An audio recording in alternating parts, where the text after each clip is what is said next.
The Browns just played. Free Myles Garrett. I'm in the studio. I was talking to one of my good friends through YouTube, Sean, and he asked me a question. I'm going to address this question on YouTube for everybody because this is actually something that I learned in mastering with this compressor, and I started to realize, wow, okay, that's how we're getting that sound.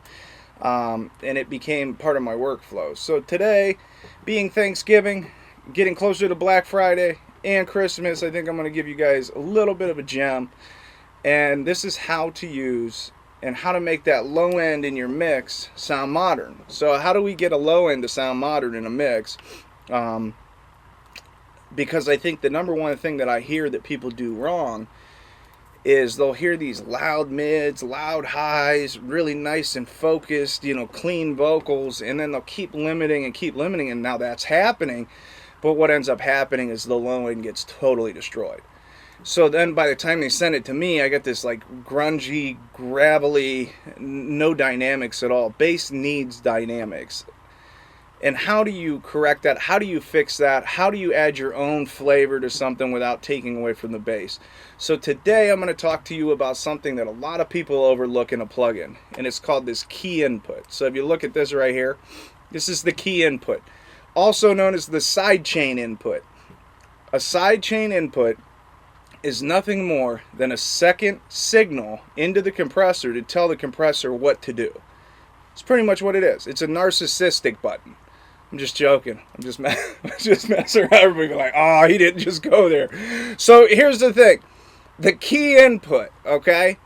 The key input is being told by another audio source what or how to act with the compressor. So there's two cool tricks you can do. Now, in the early days, check this out. In the early days, I think on like Michael Jackson records, they would take a second track, and I don't think they did it this way, but you can do it in Pro Tools. But I could just move this up, okay? So let me explain what this is right now. In this video, I have two tracks. They're the same exact tracks, totally identical. How did I get to this track? I literally took this track and duplicated it, okay? So what I'm doing here is I'm going to make a second track, and I'm going to call that my sidechain track. So this is just telling the compressor to trigger. Now here's a look ahead compressor. This is really cool. If I move this forward, well, actually, it's going to be this. I'm sorry. It's going to be this way. So this would trigger prior to the actual track that we're trying to affect. So the best way to explain this without getting too far into this and confusing is, number one, this track corresponds to this key input. Okay, so it's telling the compressor, hey, this is what you're going to act off of. This is the threshold, this is the attack, this is the release, this is the ratio.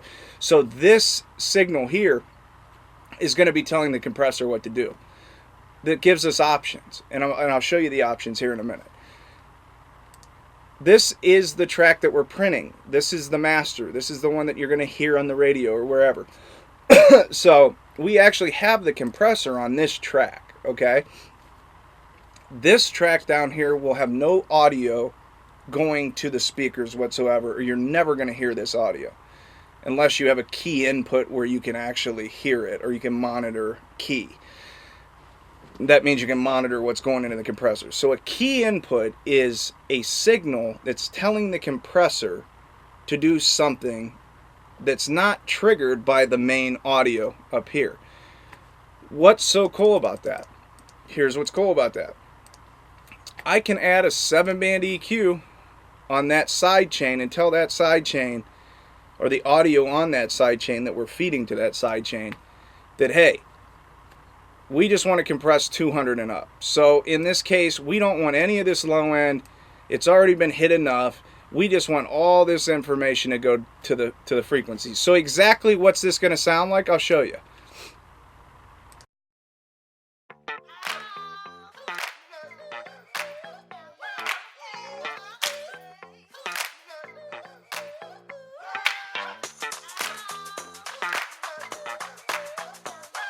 You want to compress that. So now I'm not trying to confuse you once again, but I told stereo monitor I wanted to hear it through my monitors real quick.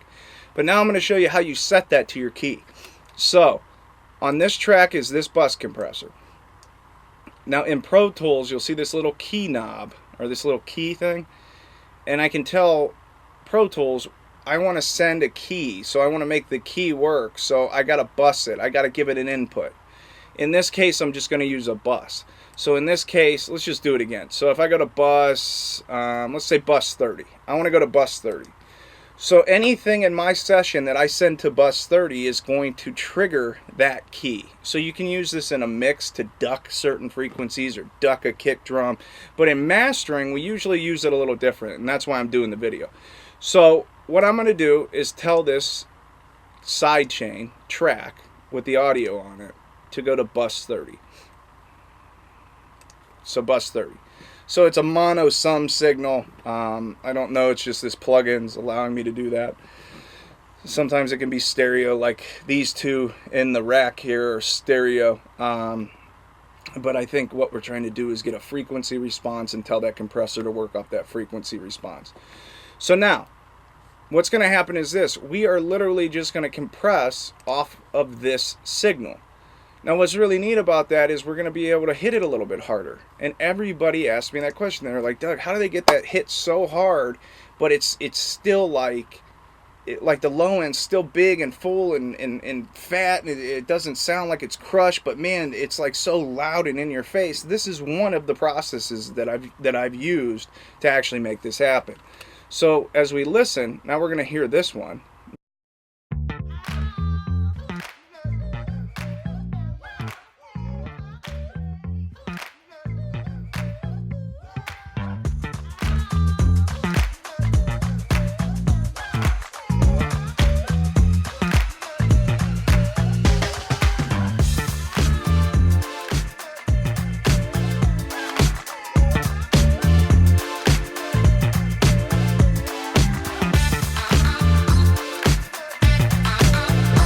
So you notice how the bass stays full? Isn't that crazy? So you got this bass that stays up front, but I'm compressing it.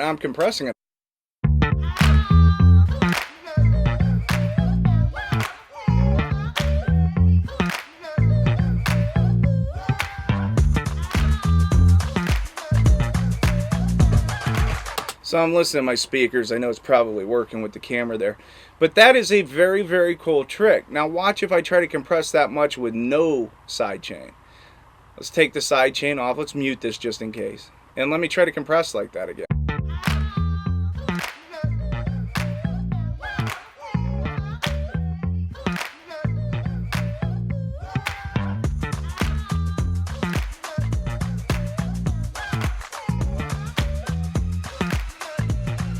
Did you see how like the bass is so small and tiny? That's a lot of times when I get something to master over here, that's already happened. In the next video, I'll explain how you can actually fix that, and it's a pretty cool trick. But yeah, that's what happens. A lot of times we'll get to the end and we'll put on like a sweet bus compressor like that, and if we would have just made this sidechain and we would have just done this and made a key input, it would have been like.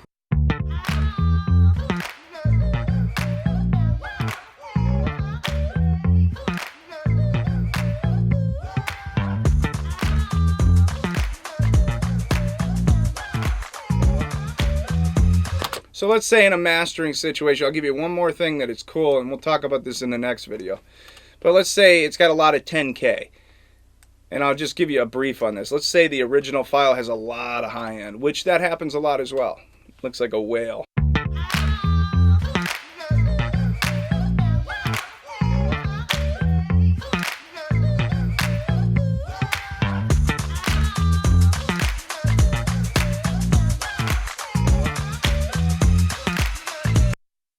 So what the other thing I can do with a sidechain, and just real brief, and then I'm going to end the video, but hopefully you learned something from this, because this is a really cool trick if you get to learn, if you really learn how to use this. But a lot of times what we can do is we can tell the compressor or the sidechain to drive certain frequencies, and what happens is the compressor actually responds to those first. A lot of times you can create like a de-esser for a vocal this way. You can actually just tell the compressor, hey, I want to pay specific attention. That's the way I'll think about it. I want to pay specific attention to 10K because it's real bright and I can tell it's real shiny. A lot of times when I get vocals, this 1K, 2K range, really, really important, because a lot of times when we get into recording for the first few years, we will boost and boost and boost and boost that frequency range because it's like simple to hear. I mean, I know like it's so easy to boost these things, and that's when we have to think in a mastering way. We got to go, well, you guys boosted a lot of that. Well, then you cut it and then it gets like muffled. And then you're like, well, why is it muffled? Then you try to add more, high end. And then you're like, well, what am I doing? And then you get discouraged and you leave. And it happens. So don't think that I'm saying this to be, defeating to you. That's not what I'm saying. But check out what this does. Because I know there's a guy right now going, I should have done that. I just mastered my record. I could have done that. Don't do that. Just keep moving. So here's the thing. So as I hit this, listen to the frequencies.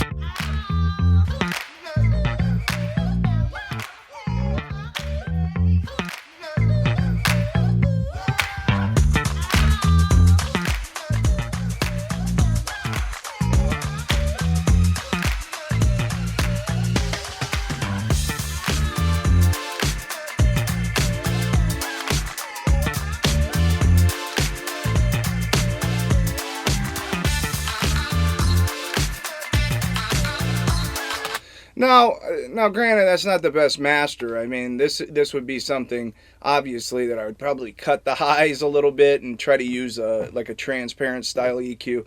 But yeah, those are two cool things that you can do in your own mastering and then limit the track. So watch this. This is the last thing I'm going to do. So there's no EQ. We're going to get rid of this whole tweak here. I'll leave that one.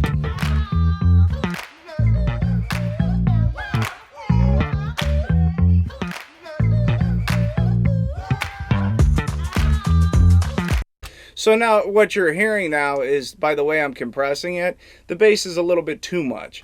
That's something that you got to watch out for too. You're going to get a lot more bass. So you could take something like this, and a lot of times we'll try to tweak it.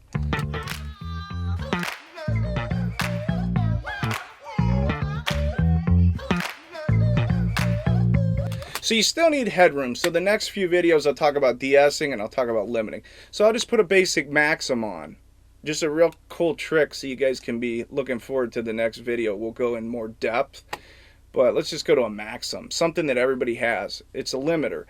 The more you're going to limit something, the more you have to adjust frequencies that are louder. It's just the facts. The louder it goes, the smaller it gets. So you got to think about that. You want to limit before or after. And that's what we'll talk about in the next video. But check this out. As I get louder,